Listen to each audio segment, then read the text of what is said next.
When I reflect on the early days of the internet, I always reminisce about the horror stories of that period. Why? Well, as a kid, you do not know what is real or not when exploring the web. Those terrifying tales were often passed on as fact. If not, there is a sense of ambiguity whether it was faked. That uncertainty was intriguing, as well as simultaneously scary.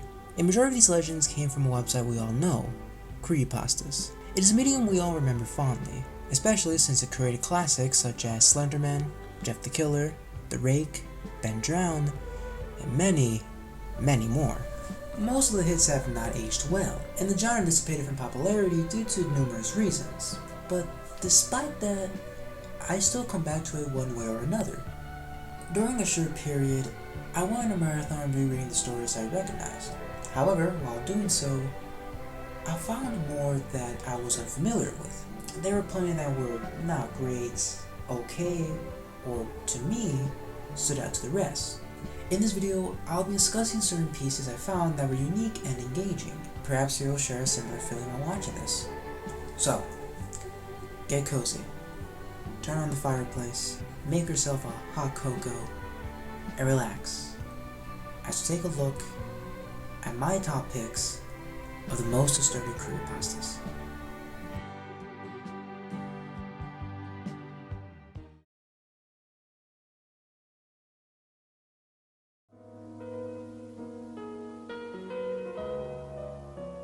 We all had seen plenty of kids shows when we were younger, some memorable and others forgettable. But what if there was a program that got lost in your memories? Not because it was uneventful, but because you repressed it. This is what happened to the protagonist of this story. The author recounted her experience growing up in an impoverished family. Since their mother and father were broke, they grew a habit of hoarding, hating anything being thrown out, in which many useless materials remained in the vicinity. Among the trash, there was one item that stood out to the writer, which was a vintage 2-foot wide curved screen television. On the surface, nothing was captivating about it. Every time it turned on, static would appear. However, there was a working channel called the Gurgles and Bugman show. Gurgles was a tall and skinny clown, wearing a thin dark suit completed with oversized shoes. He had curly hair and ebony pupils, with his face painted black, which went over his cheeks, making him look like a grinning skeleton. Bugman was a short, round, hunchback insect dressed in a dark cape.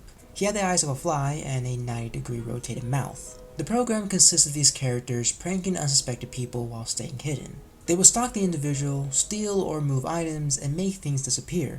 They change hiding spots as the camera points to the star, which a laugh track plays every time. Once the person falls asleep, the tricksters emerge from their occupation. Bugman will get on top of the bed and opens his jaw sideways as a sharp straw came out. The object would penetrate the neck, paralyzing the victim. When they struggled, the audience laughed louder, then changed to clapping and shouting after they stopped thrashing. The author hated the show, but got scared to turn it off whenever it appeared. Luckily, the TV was no longer in sight. When he asked his parents what happened to it, they explained that they sold it for extra cash. The writer accepted the response and was glad it was gone.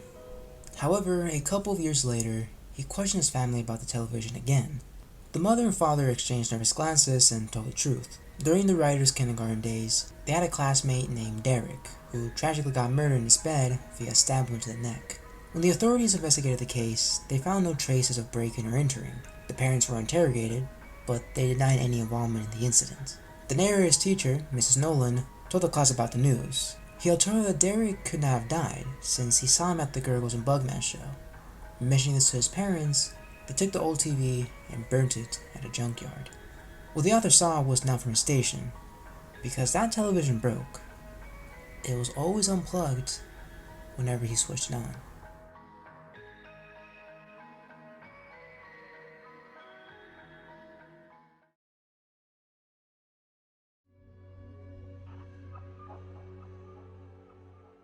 Our story takes the form of a note written by a man named Seth. It contains a diary detailing the individual experience handling a world crisis. In the first few paragraphs of the letter, he recounted the nights before the situation began.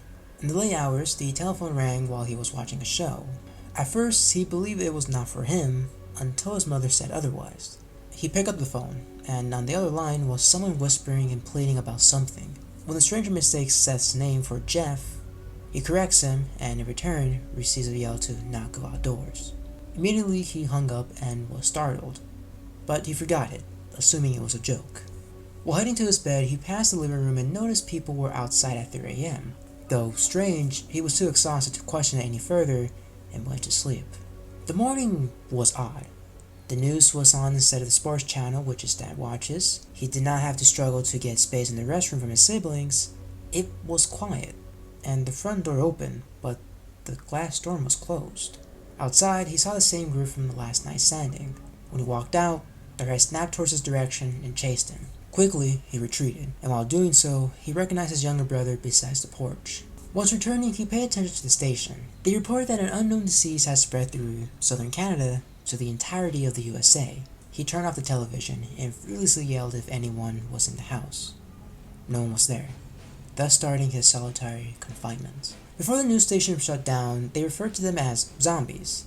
However, a unique feature was that they didn't stand long on their legs. Eventually, they rotted and fell to pieces, but while on their lower limbs, they can run fast.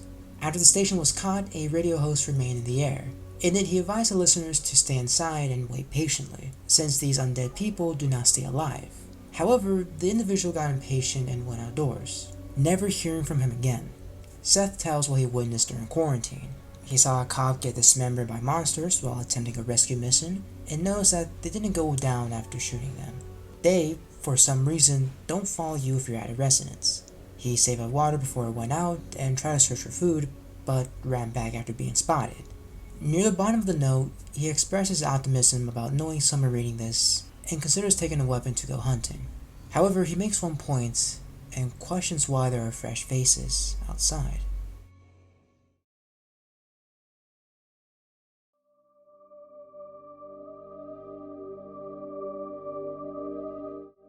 Growing up, our parents told us to not do ritual or challenges that could harm us, such as Bloody Mary, the Three Kings, the elevator game, etc.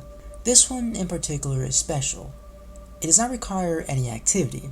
Instead, you have to read a poem that could ruin you. Tomino's Hell is a Japanese story written by author Yomoto Inuhiku in his book, The Heart is Like a Rolling Stone. However, it is uncertain when rumors started circulating that this was secretly a curse. Soon this legend spread on the internet, specifically on 2chan, a Japanese forum. There's advice to read it inside your head rather than out loud.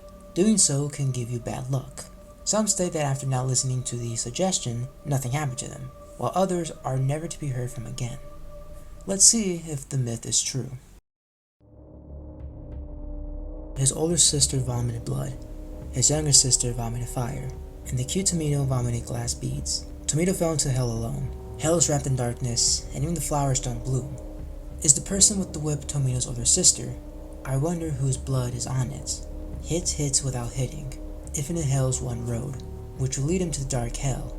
To the sheep of gold, to the bush warbler. Fit as much as you can into the leather sack, for the preparation of the journey in the familiar hell. Spring is coming, even in the forest and the stream, even in the 7 valley streams of the dark hell.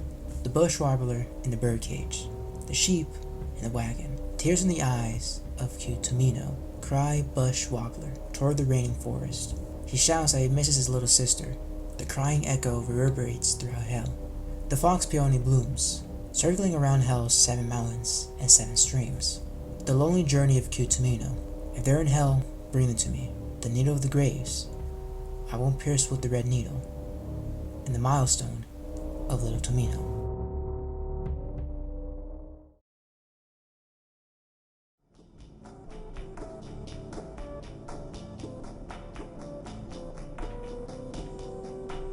Nostalgia is a feeling we all have experienced. There is always an object or media that triggers this fuzzy feeling. In this case, it is a classic video game where both friends have played and try to get back to it before one of them goes on a trip. However, they accidentally see what they are not supposed to. The story follows a young woman going to spend time with her friend before he moves to Europe for college. While arranging to meet, he pestered her that they should play Sonic 3 and Knuckles, which he saw her play during their youth. Since a friend grew up in a strict Christian household, he was not allowed to have video games. That excited him to experience it himself since he'd never got the chance to. Hours before their hangout, the woman realized she no longer had a copy of Sonic and Knuckles after her little brother broke it. In a rush, she visited a game store. Searching for a Sonic 3 and Sonic and Knuckles cartridge, she found both in different locations, one being $8 while the other being $10. While asking the store clerk if it worked, They suggested it did since it didn't seem broken. Giving no chances to make sure, she took their words and bought it. After arriving at her home, she saw her friend waiting outside. Once they got in, he was enthusiastic about the game and could not wait any longer. She then hooked her old Genesis to the TV, interlocked Sonic 3 and Sonic & Knuckles to get Sonic 3 and Knuckles, and began their journey. In the title sequence, everything was normal, from the regular animation to the save menu. They open a new file and pick Sonic and Tails to unlock the true ending. Once so, the introduction cutscene proceeds to show. Immediately, the author knows that this version was not the regular one. Tails was absent. Sonic was by himself, dashing through the ocean in his super form. The sky and the clouds were greenish. The music altered, and the animation sped up. Additionally, when you encounter Knuckles for the first time, instead of jumping under the ground and knocking the hero back, he stands there as Sonic does his regular animation, but does not drop the Chaos Emeralds. The protagonist was upset. However, when she glanced at her friend, she saw him having fun despite his ignorance. She calmed down and instructed him where to obtain the first stone. While only controlling Sonic, he found the golden ring under a cliff and jumped inside. The usual secret stage from the original did not appear. Instead, it showed a scene of the Super Emerald Shrine, a location exclusively available if you had the first sets of the Chaos Emeralds. The area seemed ordinary. Everything was in place. However, the main cast was there. Sonic was on the left, Tails was on his side but further away, and Knuckles was to the right. The echidna looked at the hedgehog, then at his companion who was staring at the Master Emerald. The fox stared back. Knuckles nodded in return and focused on Sonic as Tails was slowly moving away. The screen flashed, and then it transitioned to the regular level. They completed it and were brought back to Angel Island, this time with Tails beside them.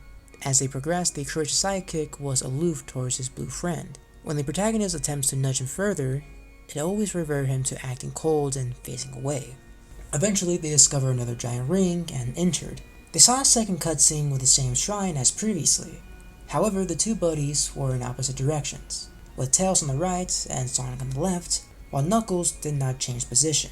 As the cast stood there, a new female character with blonde hair, dark brown fur, and blue boots emerged at the borders towards the echidna. The protagonist quickly knows that it was Princess Sally Acorn, a love interest of Sonic's in the Archie comic book series. The chipmunk was behind Knuckles. When Sonic walked a few inches, she stepped back. He then tried to run towards her, but the echidna punched him repeatedly as Tails did nothing to intervene. Afterward, the secret stage played normally. At that moment, the two friends shared the same confusion, but the author advised them to ignore it. They pushed through and found the third ring. Instead of the unusual scenes, they teleported to the common hidden stage and bypassed it. They returned to the shrine, which was empty, making them choose a Super Emerald. They picked one, got sent to a particular level, finished it, and said Super Emerald was at its proper platform. They arrived back at the first zone and headed to the part where one of Eggman's Batniks burned down the forest while on his ship. Instead of the robot, Sally was controlling the machine, setting ablaze Angel Island. In the middle of the action, a black screen flashed with white text saying, "Are you satisfied?" The message soon faded away. What consumed the screen was a pixelated green and yellow colored fire that moved in a slow, rhythmic style before it froze. Meanwhile, the theme song stopped at a long monotone note, which made the author gag in repulsion. Her friend asked in a concerned manner if this was supposed to happen. Before she could answer, the flames disappeared, and everything was running smoothly. The friend picked up the controller and requested where the next sacred ring was. She debated it due to the oddities occurring, but eventually, loyalty won her over and helped them. After finding it, they entered and had a regular playthrough. However, while connecting several orbs, two new messages popped up. "In the walls, under the floors." When they got to the last sphere, the Super Emerald covered a majority of the view while Sonic and Tails were endlessly running. A third cutscene then commenced. Below the now glowing emeralds, a defeated Knuckles lay on the floor. Tails rushed and stood in front of the unprotected Sally. Sonic, with no remorse, spun and dashed his sidekick, throwing him to the far right. He attempted to repeat the move on her until the echidna quickly revived and punched him back. Before they could fight again, the screen cut to black, at the beginning of Angel Island. The friend was terrified, asking why they ended up at the beginning. The nauseous narrator told him to change the hypersonic to skim through. He then enabled the mode. As they rushed through, a Phantom Sally sprite teleported in the way, making Sonic fall and lose his form. Once he landed on the ground, it cut to black with the text accompanying in front. You can't escape. The stage was set with a pulsating green and yellow tone, motionless enemies, and no music, and the ground and walls filled with rows of Sally that contorted their bodies every time Sonic took a step. Another black screen emerged with a haunting message saying, Here lies Sally Anderson. Her royal majesty now lies in the most unconventional of graves. With a mixture of colors and terrifying occurrences, the protagonist crawled to the Genesis and tried to turn it off. However, the friend stopped her before she reached the console. Though scared, he got curious to see how far he could go. She questioned his decision and started to debate loyalty over logic. However, with how ill she was, she involuntarily let him continue the game. While navigating, the princess's arm reached out toward the player, extending more and more by the minute. Eventually, they stumbled upon Tails, Knuckles, the Chaotix, Amy Rose, Cream, and Cheese on the way to the next platform. As they slowly moved past, the characters' eyes followed their tracks. One by one, their sprites started disappearing, and when they reached ahead, a new black screen commenced. She was mine, you said. Sonic was alone in the eerie world. The skies were still, and the ground had lifeless silence. They started to run to see what was left. After what felt like hours of exploring, they were interrupted by the ghost of Sally, which made the hedgehog fall to the ground as a reaction. Once landing on the ground, the bodies woke up and grabbed him by the leg. She then started to approach him. When she got close, she touched him, which began with several black screens. Under the force. It was a new scene back in the shrine. Sonic was preparing a spin dash while Sally was trying to escape. In the walls. He attacked her, sending her flying backwards like Tails. Under the force. She fell face flat. In the walls. He dragged her outside of the temple. Under the force. The Sallys were dragging Sonic down as he struggled. He managed to get a few hands off him, but it was not enough. His attempts were futile as he went deeper, while playing his drowning animation repeatedly until it froze. The friends stared at the TV, assuming that was the ending, and the writer unplugged the device. She rushed to the bathroom to vomit, and took an Advil to cope with her sickness.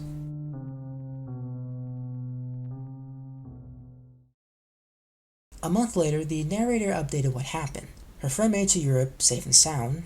However, before he left, they promised to never play the cartridge again unless they had the proper copies.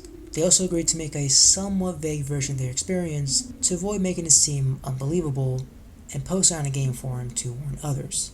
One day, the protagonist noticed a comment from an anonymous user on the forum.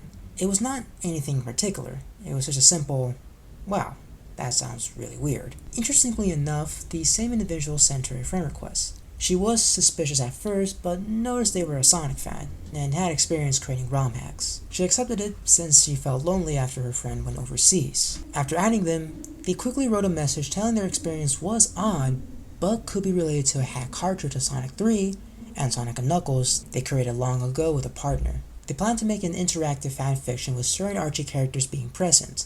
The story was about how Sonic got framed. Knuckles and the other heroes would have to protect the Master Emeralds to prevent Eggman from stealing it, while Sonic tried to clear up his name. The author told Diana that, though coincidental, this was not what she witnessed and gave them every detail of what was contained in the ROM. While finishing, the user abruptly stopped typing. She waited a while, then logged off for a day after not receiving anything. A week passed, with no word from the account, until they randomly invited her to a chat room. She went in there expecting a conversation, but there was nothing. After an hour of silence, she was about to text him saying that they were leaving. Then, suddenly she got a reply. "You have my cartridges. You have my cartridges and I want them back. Give me your address. I can pick them up. You weren't meant to see what you saw." She was frozen, scared on how to handle this. Anna made a few more rapid comments. "My friends ended up taking those cartridges after we fell out and stopped the project. They must have hacked me behind my back before returning them. They were meant to be sold to the stores. I sold the wrong copies. Give me your address so I can swap copies. I have ones that aren't corrupt. I'll give them to you for free. Hello? Hello? Are you there? Hurry up and give me your address. Give it to me. Give me your fucking address." She was in a panic, not knowing what to do. They opened a separate tab and searched who Sally Anderson was. The first result she got was a missing person report of a woman with the same name, who disappeared years ago. The user kept berating her with demand after demand. She mustered up a little bit of courage and asked who Sally Anderson was. Afterward, the replies stopped coming. Her eyes glued to the computer and the blue lights around the bedroom. Annan finally responded saying, "Sally Anderson is mine. In an instant, the woman unfriended the user, blocked them, turned off the monitor, and unplugged the machine. She got out of her chair, paced around her apartment, repeating the phrase she last saw, which haunted her while she tried to get some rest. The author had a paranoid-filled week after the situation. On a certain day, she decided to get her computer working again to contact her friend. First and foremost, she needed to check her mail. Most of the items were unimportant junk, except for one letter. The email was from an unknown sender with the title, "Found you," attached. Inside, said the following. I found you. I know you live in those mediocre fucking apartments off of Anderson Street. I know you work at that sad fucking excuse of a printing job off 3rd Street at May. I know you go to Pauline's Coffee at 6 a.m. before you go to work at 2 p.m. after you get off. I know you drink cappuccinos with heavy liquor creamer and extra sugar with 3 sticks of cinnamon. I know the car you drive is a blue 2000 Honda Civic with a large crack in the windshield. I know your plate number is AUK278, and you have a little Tails bobblehead on the dashboard. I know you graduated from Townsend High School in 2011. I know where you go, when you go, what you do, and when you do it. No matter where you run, no matter where you hide, I will be right there, right around the corner. And then you'll join her. You'll join her, and then you'll be mine too.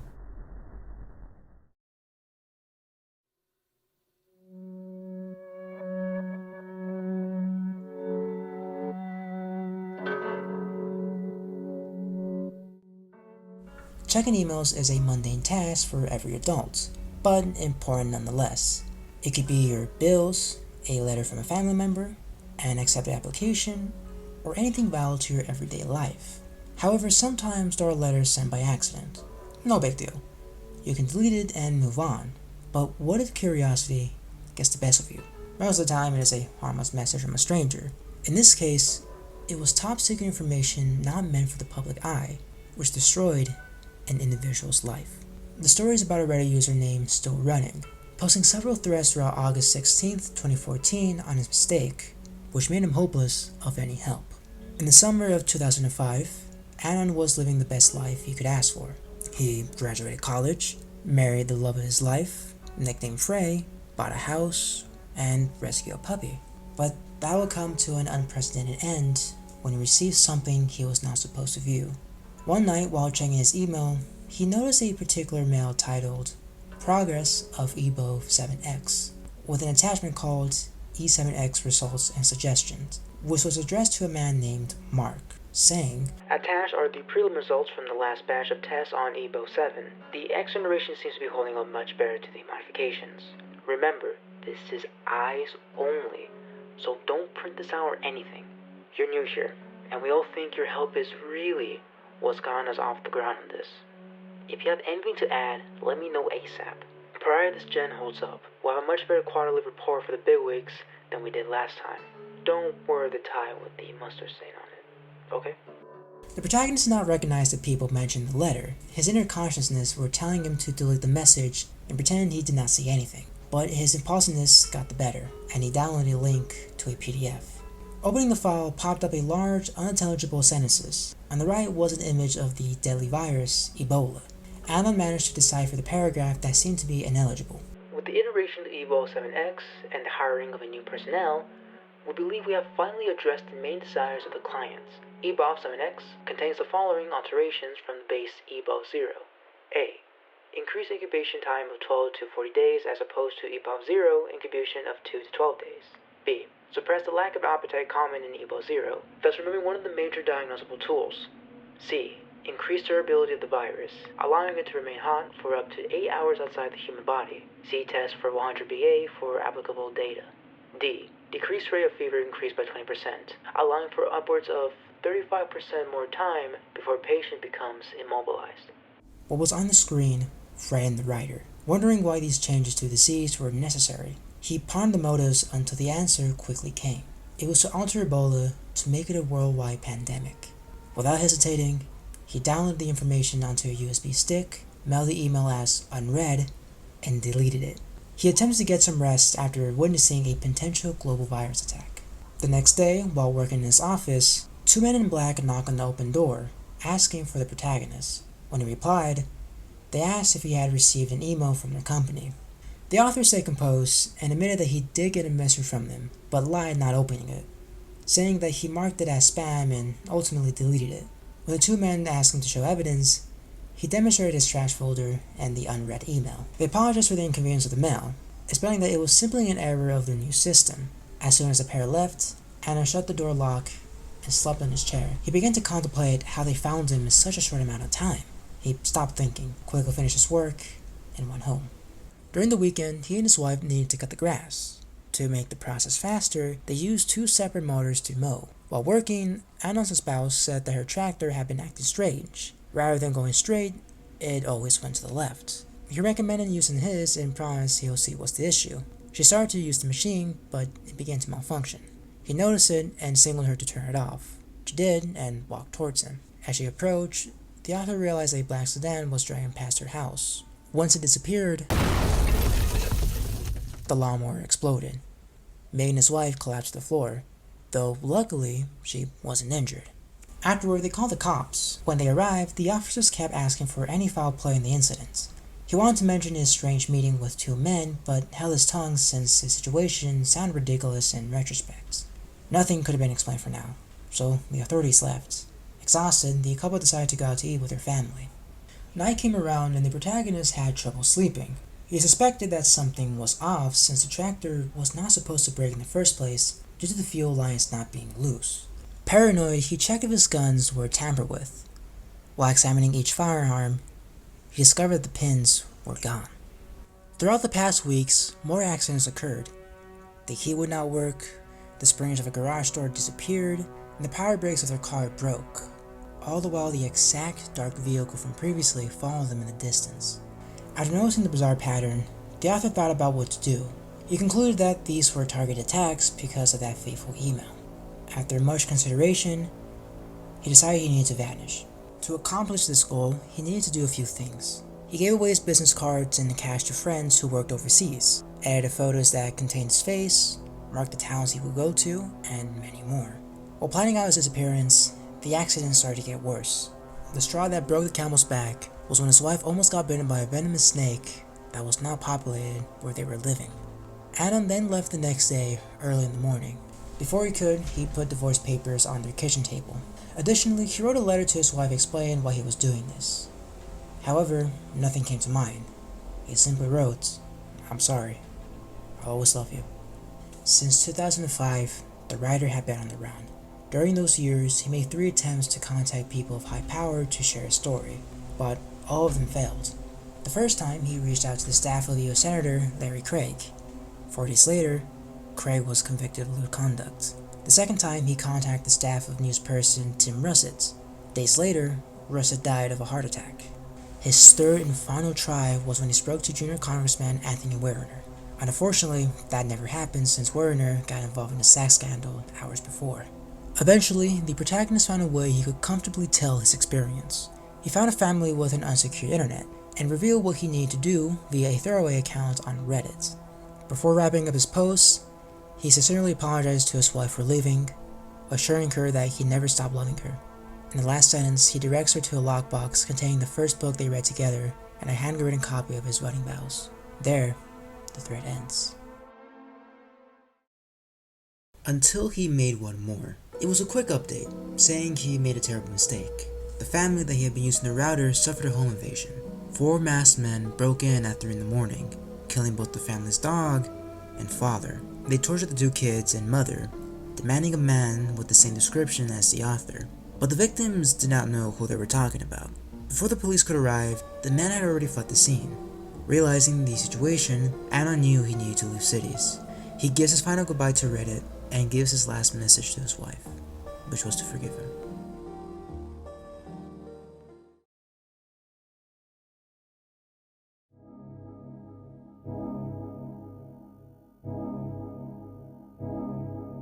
It's not surprising that the internet has disturbing imagery, which most kids growing up have seen, unintentional or not. There are websites dedicated to these types of content, infamous ones like LiveLeak, Best Score, TheYNC.com, Rotten.com, and many more. However, there was one particular obscure website that a collective group discovered. The story follows an individual getting an email from an anonymous person, which contained the following. "Hi there, found this site is very nice, thought you might like. Normal porn for normalpeople.com. Pass it on, for the good of mankind."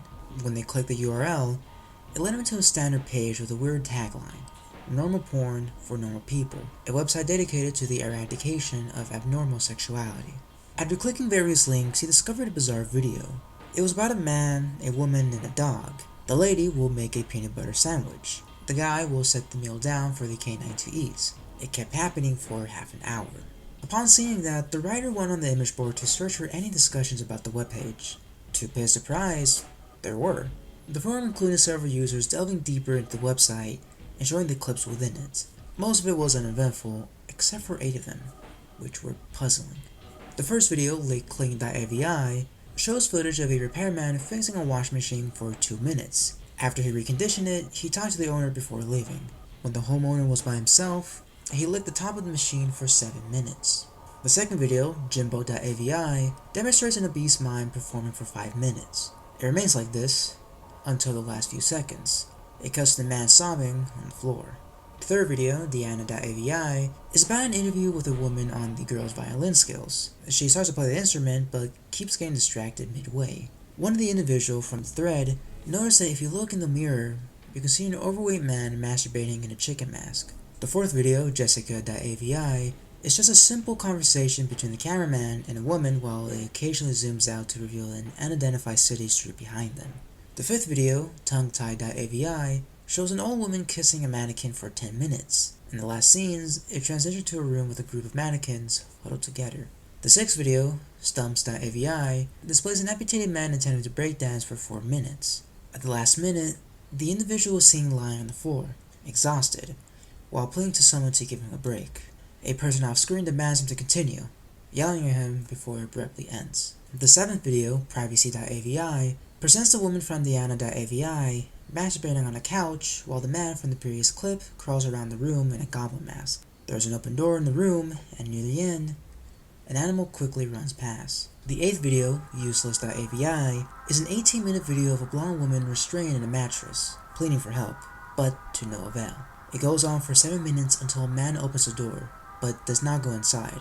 Instead, he lets in a starved, blind, shaved adult chimpanzee that is painted red. The creature enters the area, it sniffs around and realizes the woman. This enrages him, to which he proceeds to maul her. Sooner or later, the victim dies, and all the while the beast chews on her flesh. Shortly after Useless.avi was uncovered, the forum exploited it all night long. The author logged off for the day, and when he returned, the thread was deleted. He tried to start a new one but was swiftly banned, as well as normal porn for normal people was removed entirely.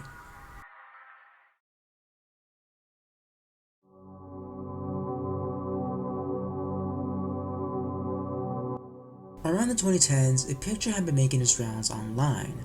The image was of a girl who seemed to be posing for the camera in the woods. The photo was found in a trail cam in Cambridge, New York. Once it made it on the internet, rumors had circulated that the child in the photograph had been deceased for years, though those were speculation. But there is a person who claims they have more information about it. The story indulges into a terrifying experience of the author, Rebecca. During the late 80s, she had a best friend named Zoe, a courageous girl she secretly liked. In those times, the small town they lived in, called Koila, had urban legends about satanic cults. Rumors had it that there was a group of people that would kidnap children and molest them. After committing the deeds, they sacrificed them and drank their blood. One day, when the pair were about to go to the mall on their last day of summer vacation, a kid they knew named Ricky Davis stopped them to share something important. He said that when he and his father were hunting, they found an abandoned house in the middle of the woods with footprints nearby. His dad suggested they ignore it and continue on their trip. However, Ricky concluded that it must have belonged to the notorious cult. At first, they did not believe him, but that would change when he mocked them for being scared. That comment would anger Zoe, to which she accepted a challenge that they will find the building and prove him wrong. Rebecca was worried about this idea. She did not trust the story, just like her companion. Nonetheless, they still disturbed her. Despite her fears, she would hesitantly agree to this dare, as well for the sake of her friend. When the two went back home, they would carefully examine the map of where the area was and prepare what to bring. They woke up the next day on a cool early morning. After they ate their breakfast, they headed outside in search of the residence. It was located deep in the forest behind their school. They got in there and went inside the wooded area. While on their journey, they chatted about upcoming movies, gossiped about their classmates, anticipated debunking Ricky's claims, and briefly mentioned the supposed cult. Their conversation stopped when the narrator noticed an odd detail. The woods had changed. Before, there were regular things you see in nature, like fallen leaves, worn out paths, and litter. Wherever they arrived seemed clean. There were no trash or twigs. It appeared that someone had been there, maintaining the area. When she was about to inform her best friend, Zoe stood in disbelief at what she saw. They found the house. It was a simple 2-story building with boarded up or shattered windows, chipped away paint, and a missing door. The protagonist wanted to leave immediately after realizing that it existed, but her friend, on the other hand, argued that if they didn't take an item near the property for proof, then the trip would have been pointless. She attempted to change her mind. Nonetheless, the girl went near the building and picked up a souvenir. Before they could go, a man in the distance yelled at them. They both held each other's hands tightly, anticipating who it was. Later, a large, burly man holding an axe emerged from the bushes. When he saw the kids with their terrified faces, he dropped the tool and rested assured that he was harmless. Zoe slowly regained composure and asked the stranger what he was doing there. The person explained that he owned the place, saying that he was tidying up the area to rent it out for campers. He reversed their question onto them, to which they awkwardly explained the cult rumors. The story amused the owner, who chuckled when they mentioned the supposed religion. He guaranteed no such thing existed, stating it was a simple building. The pair apologized for the misunderstanding and excused themselves to leave. The individual offered them a ride but was quickly declined. Before returning, he asked one more question. Are you both virgins? The two were appalled at what they heard. Rebecca was going to respond, but suddenly felt a sharp pain in her neck. Then, faded to black. Hours later, she woke up close enough to the residence, tied in a thick rope. Behind her was the warmth of a fire. She turned around to witness a bonfire, the flames burning extremely high above the house. On the side, she saw her companion, who was also restrained. She looked at her in horror. The author tried calming her down by pointing out that they brought a pocket knife. Zoe interrupted her, and then she realized why she was in distress. In the shadows, there was a group of people staring down. The bunch wore black robes, gloves, and white masks with distinctive red dots on each person. A tall individual with a red cover stepped forward, saying, Brothers and sisters of the knighthood, our time is nigh. We, the knights who have promised ourselves to the mighty king of darkness, have come to make an offering to our lord. The group screamed in unison, Hell demons. While worshipping, the friend begged them to let them go, desperately trying to promise that they would not say anything about the incident. The preacher ignored the pleas and continued. These beautiful ones shall make a glorious sacrifice for the coming of our Lord of the Wood. The cult yelled again. Hail Daimons, we make an offering to you, O Lord. And they started to chant in unison a couple of phrases repeatedly. Quaemus Domine, Dominus noster tenebris. Et suspide, benedictosem, hanc pulacrae, Domine minus pimarum, sit vobis famem, satira se peparet, ambules inter nos usque in anternum. Afterwards, they proceeded to do the unimaginable. Each members began to rape the girls, taking turns. As soon as they finished, one of them forced Rebecca to drink a black liquor. The substance went down her throat, having a vile taste of rotten eggs. Once consuming it, she fell unconscious, while faintly hearing Zoe shouting her name. She woke a second time. She got up and saw her best friend sobbing on her knees. She approached her and hugged her tightly. They embraced each other while crying simultaneously. They both had enough courage to escape the woods. As they scavenged for an exit, they spot one of the rope figures who was deceased with a torn rib cage. Passing by the corpse, they continued walking in hopes of returning home. Zoe noticed the school lights from when they first entered until they heard a noise. It sounded as if someone, or something, was charging through. Whatever it was, they did not want to see it. The pair started to run as fast as they could, going through the bushes, all the while hearing a roar from behind. When they got close to freedom, Rebecca fell under the streetlights, believing that it was the end for her. That was when the sounds paused. The noise accompanying was her heavy panting. As she lay down, she turned to her friend. No one was beside her.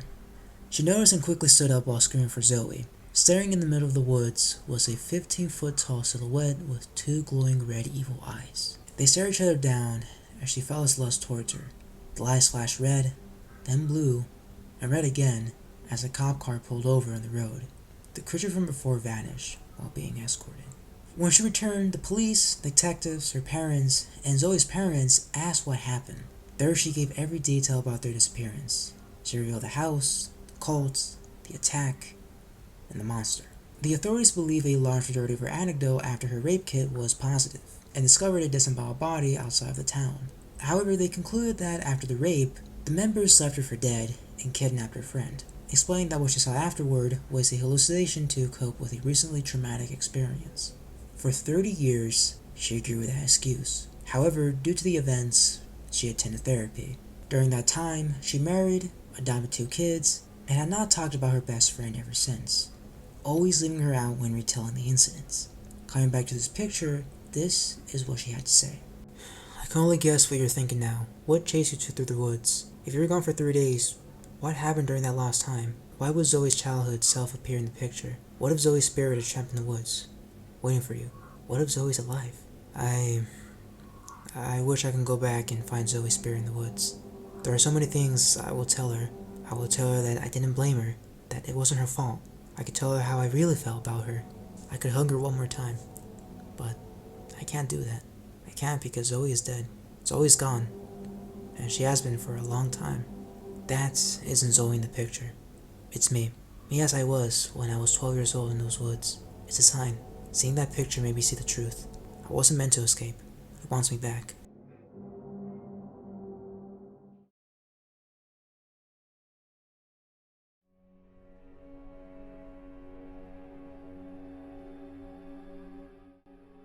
Our parents, friends, or close ones have told horror stories that happened to them in their lives.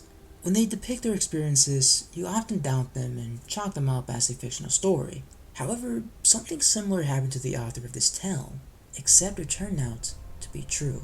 During his youth, his father told him a story about how he lost his grandfather when he was 13. On one fateful night, they hunted in the woods close to their neighborhood. They were there to kill coyotes and calves to feed themselves or pay for the bills. The 2 were finishing up their work when they noticed something unordinary. Blood was splattered everywhere, from the ground to the trees to the grass, and even on the creek. Upon further inspection, there were 3 deer bodies savagely ripped apart, with certain limbs scattered around.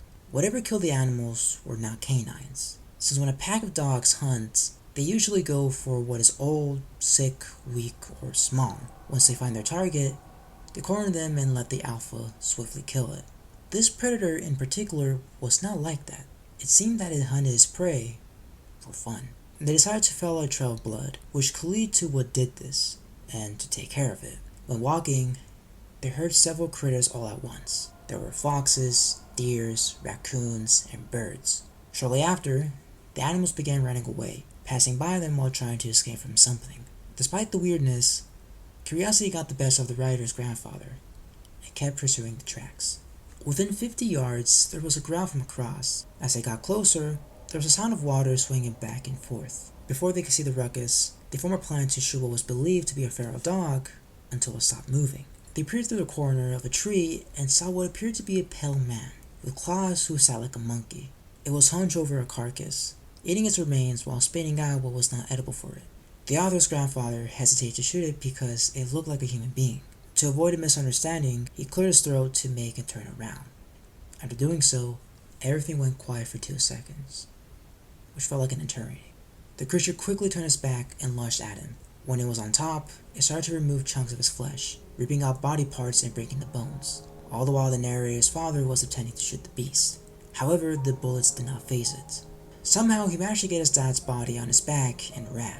While running, he heard heavy footsteps in the distance. Thankfully, he made it to his home, where he saw his landlord and their friends realizing outside. He screamed for help, which caught their attention.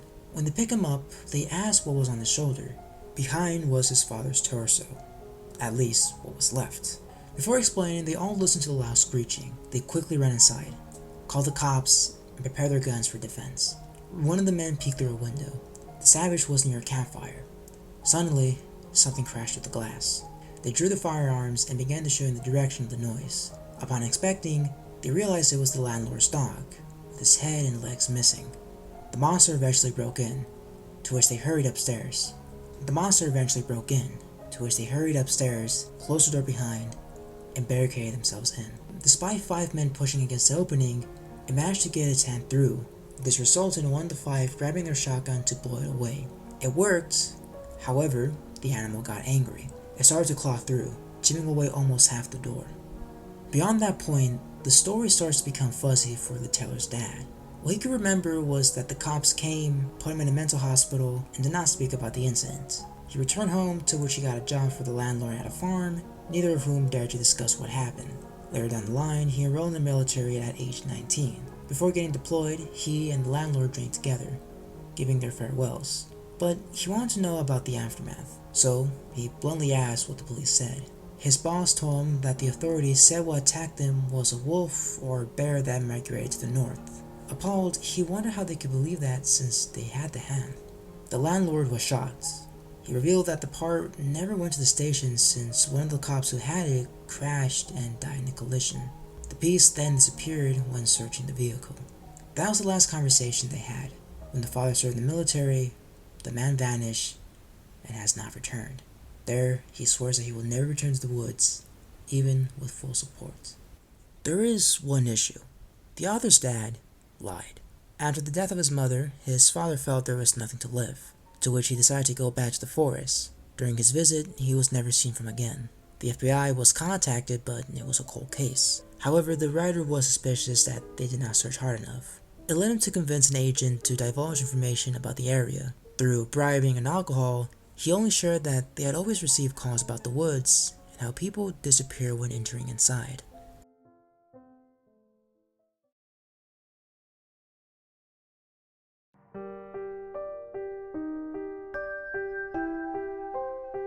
Long road trips.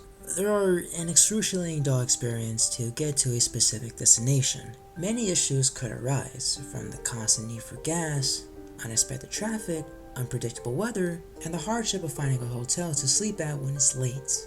Similar issues that the protagonist of the story experiences. However, in this specific scenario, it turned out to be the most traumatizing thing he had dealt with. The author shares a memory of traveling north from California to his home state, Oregon. During his ride, snow started to fall slowly. At first, he was not worried since it was a small amount, but as he kept driving, it increased, making him nervous about what to do. He decided that he needed to stay at a hotel in a local area. When a sign appeared that stated how far was the closest city, it read that it would take around 162 miles. Desperate, he made a risky choice. That was to stay at a stranger's house for the night. While searching for a building, he spotted a cabin in the distance.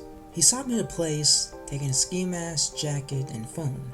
The author approached the door and knocked on it. After not getting an answer, he spoke aloud if he could rest in their home, reassuring them that they would not overstay their visit. Once he finished the sentence, he accidentally touched the doorknob and realized that it was unlocked. He gave a warning to whoever owns that place that he's coming in. Slowly, he entered the residence, noting that the cabin had 5 rooms, a living, a small kitchen, a small washroom, and 2 bedrooms. But no lights were present, making him use his phone's flashlights. As he observed the area more, he noted the paintings on the walls. They were regular art of landscape, but one caught his eye. It was a family portrait from what appeared to be in the Victorian era. What stood out was that 3 of the family members had smooth faces, meaning they had no eyes, nose, or mouth. The only one who did not have this feature was the daughter. The protagonist went by and found an empty room with a medium-sized bed. With no one occupying the house, he chose to sleep in for the night and leave at dawn. He lay down on the mattress, pulled his mask up to warm himself, and set an alarm on his phone for 4:30 in the morning. Slowly, he drifted to sleep. Minutes later, he heard the sound of scratching coming from the door.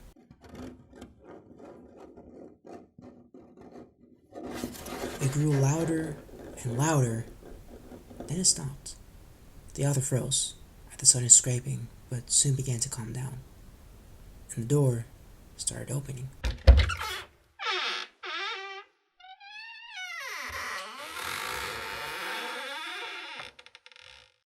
A head attached to an elongated neck popped in. It continued to enter while crawling on all fours with a frail body. Once it stood up, the thing almost touched the roof. The writer was in a panic, eternally yelling to leave as soon as possible, but despite his adrenaline being at an all-time high, he was unable to move. The creature looked at him, observing his features, and then paid close attention to the protagonist's face. Strange. It has no fear of me. How can it not fear me? It said while clenching on the bed, before it gasped and yelled repeatedly. It has no face. It relaxed and studied its victim again. It steadily reached its hand towards the author, quietly whispering, No face. No face. No face. He believed that this was the end, as his life began to flash through his eyes. Suddenly, the alarm played loudly, which made the monster screech in fear. As soon as he noticed that, he jumped out, grabbed his phone, and pointed the flashlight at it. The thing backed up while screeching. It retreated to the basement of the building. After it was gone, he immediately ran out of the house, got into his truck, and drove away. Eventually, he found a small town and parked at the nearest gas station. He began to sob uncontrollably at what he experienced, which turned to laughter between the crying due to how he got away with no scratches. After his breakdown, he went inside, sniffing and wiping his tears away, as the cashier monitored him until he went back to work. When the author went to the register, an employee named Evan asked him if he was okay.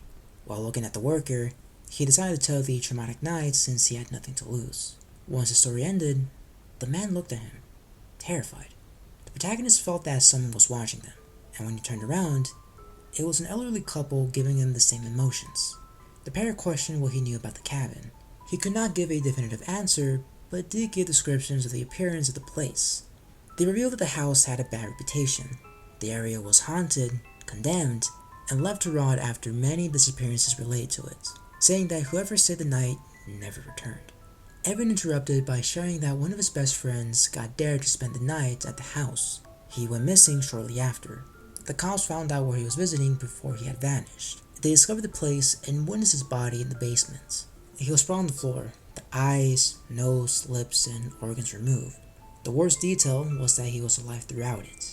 Authorities never found the culprit. There was no DNA evidence, nor could they find the tools for the incision. The cashier was on the verge of tears, and the elderly man walked up to comfort him. While comforting, he looked at the writer and said, People have been disappearing from that area for decades, maybe even centuries for all we know, but the bodies always end up the same gruesome way. I don't care who you are. No one deserves something like that happening to them. They should just torch that evil place to the ground.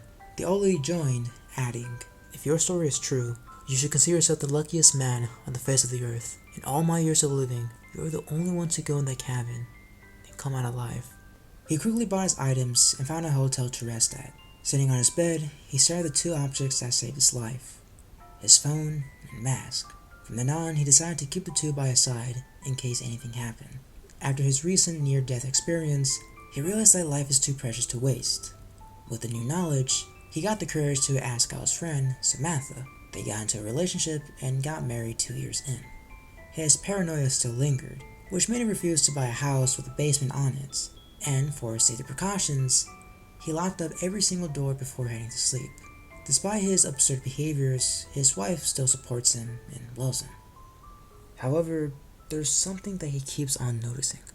Whenever he wakes up late at night, when there's no sound, he faintly hears small scratching noises from his closet, while someone whispers, No face. No face. No face. No face.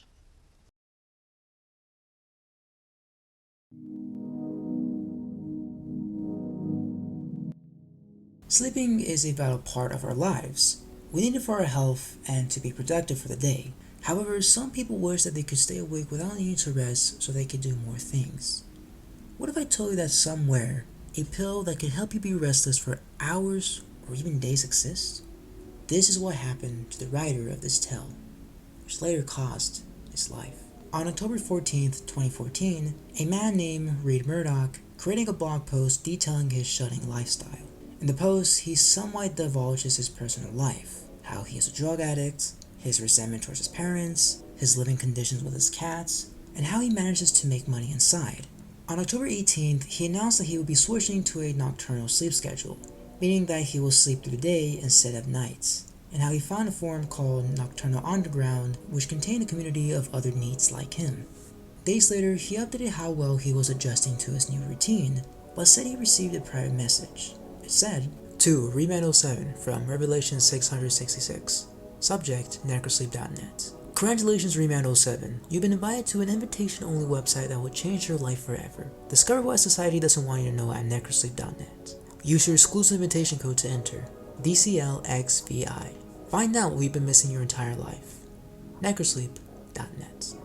Despite Reed being skeptical, the email piqued his interest. When he clicked the link, it led him to a page with a dark background and Russian text. The only English words were the title, Necrosleep.net.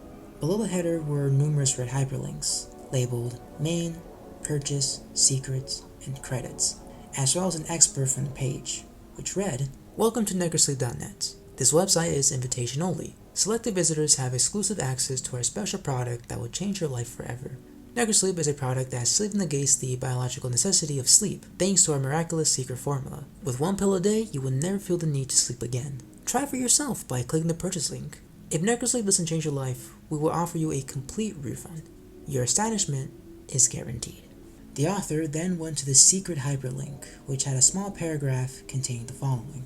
Necrosleep is comprised of special and rare ingredients which we cannot disclose in order to ensure that our formula stays in private hands. In order to keep our product available, it can only be distributed through alternative means on an exclusive basis. The active ingredient of Necrosleep have been sought out after for years by doctors and scientists intending to displace sleep with wakefulness. Only we have managed to do what others could not, as permitted by the will of our master. We can assure you with full confidence that our product will change your life, and you will never feel the need to sleep again. Feel free to indulge in our secret. After reading, he felt their comments were deceptive, but he was still intrigued and continued looking at the links. He clicked on the credit hyperlink, to which he saw an uncanny photo of a man who, at first, appeared to be dead. However, upon further inspection, the individual was alive but was unhealthy with the look of his pale skin and soulless eyes. Underneath was a short sentence which read, Credit for the pioneering Necrosleep goes to the brilliant Dr. Helistan, proxy of our master, and founder of the Ukrainian Institute of Occult Medicine. His work lives on. Out of curiosity, he wanted to check how much the pills cost. After putting an unknown Russian currency into US dollars, he figured out the price was around $130 per medicine. He left the website due to how expensive it was. The next day, Reed made a post in Nocturnal Underground asking about the user Revelations666, who was the one that sent the PM. There were clues about who that individual was, and suggesting he not visit that site or buy whatever they were selling. An admin on the forum, H.G. Wishingwells, mentioned him privately, saying that the account did not exist in their database, meaning that they somehow hacked into the system. Still eager to know more about this strange situation, he went on a deep search to find out more. He found an old gaming thread of a user bragging about how they used Necrosleep to attend to their virtual farm daily. They showed their high score to prove to other people that they were telling the truth. When the accounts examined the players' achievements, they noticed that the points were exceedingly high, which made it impossible for anyone to get those numbers. To get that, they must have been in the game for 21 hours a day, leaving no time for rest. Both accused the gamer of cheating, which was against the rules. The user was banned for bot abuse. On October 25th, the protagonist received another message from the mysterious user. It offered him a 30-day free trial. To get the prize, he had to put their address at necrosleep.net/backdoor. He knew it was not a good idea to accept it. He was vigilant about their malicious intents, but this experience captivated him and he placed his P.O. box. A couple of days later, he posted saying that his friends delivered his mail. It was a vintage envelope with the words Necrosleep engraved. Inside were 30 small black pills that were unique since they did not look like the ones from the local pharmacy. He assured the audience that he was not going to take the drugs, but did have second thoughts if it was a scam. After all, an average con artist would not go this far to get money. With this new development in his experience, he decided to search for information about the founder of Necrosleep, Dr. Helistan. He discovered a Wikipedia article detailing his work. It said that the doctor was a Ukrainian scientist involved in the 1940 motion picture Experiments in the Revival of Organisms, a documentation of the Soviets resurrecting dead organisms. The operation often gets credited to Dr. Sergei. However, Stan always claimed that he was the one who conducted it, first suggesting that they only associate Sergei with the auto injector because Stan was imprisoned for illegally performing gruesome experiments on human beings. He was executed by lethal injection after the authorities dug up videotapes of said torture. There are rumors that Dr. Helestan found many cures for common conditions such as necrolepsy and epilepsy. However, the results were not in a scientific manner, making his accomplishments unverifiable. Despite this, there were reports from 1930 to 1940 that people were cured from these disorders. Many had attempted to replicate the doctor's documents, but have ultimately failed. Some say that there are loyal followers of Dr. Helestan roaming around as we speak. Allegedly, most have resided in Russia or Ukraine to practice creating his cures. Witnesses have claimed receiving emails to them relating to the scientist's work. Throughout the constant debating in his head, Reed took one pill to see what the fuss was. To his surprise, it worked. He had not slept for 4 days and felt more productive than usual. But there were some unexpected side effects. Whenever he stopped taking the medication, his head starts hurting, and when he's on it, he feels more anxious than normal. Those reactions would only be the start of his downward spiral. Over the past few weeks, he documented hallucinations he began to have.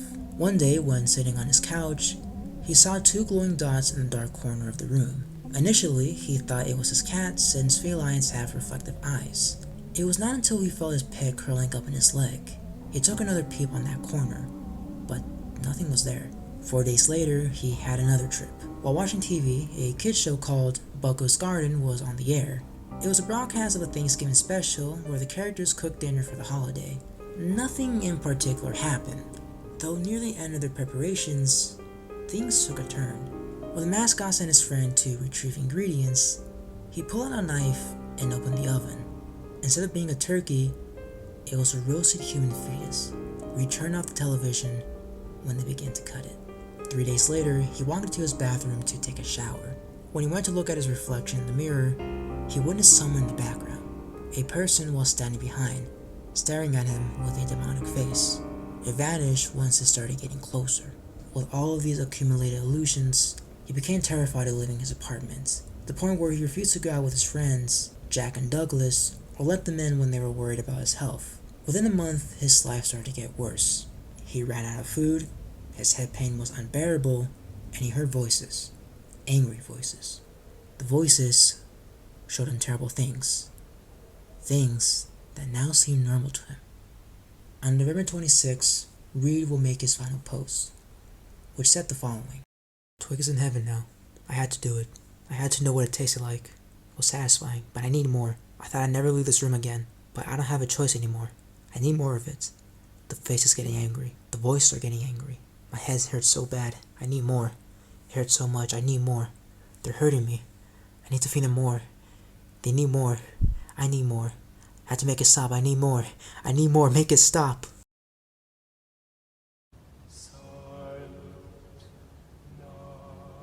On Thanksgiving Day, police received a call from a frantic woman named Margaret Murdoch, who reported that her husband, Paul Murdoch, was being attacked by their son, Reed Murdoch.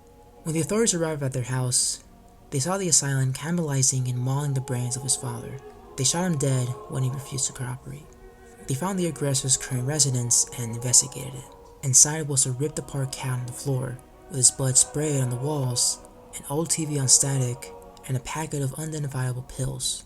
In the autopsy, the doctors examined Reed Murdoch's corpse. His digestive system was a mix of human tissue, brain matter, and cerebrospinal fluid. The brain tissue was black and red, with holes scattered around.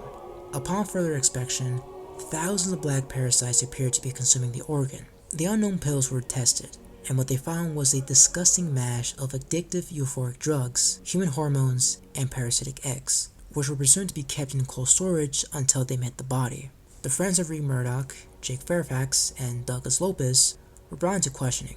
The two told him about his online blog, which depicted his final moments before his road to insanity, and the website Necrosleep.net, the place where he got the drugs. While searching, both the posts and the sites had disappeared.